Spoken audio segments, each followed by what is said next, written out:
Three ways to regulate the nervous system is to calm by walking or some type of continuous movement.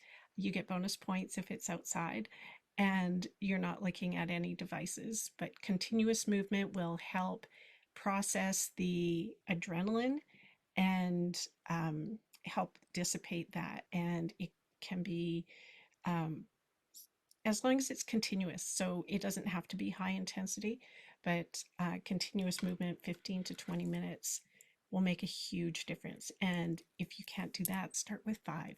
Start with 5 minutes. Number two is nostril breathing helps access the part of the nervous system that's for rest, restore, digest, calm, as opposed to fight or flight, freeze or fawn.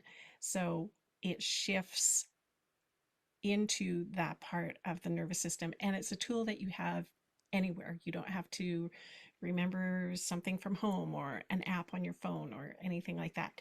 The third thing is getting 7 to 10 hours of deep restoration sleep that's hopefully continuous. And if you're lacking that, getting some non-sleep deep rest in the form of yoga nidra. I'll put a link in the description below.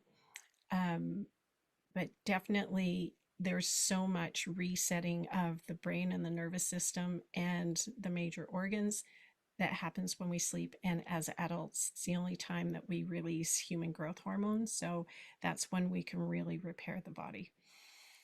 If you like this, subscribe or follow for more.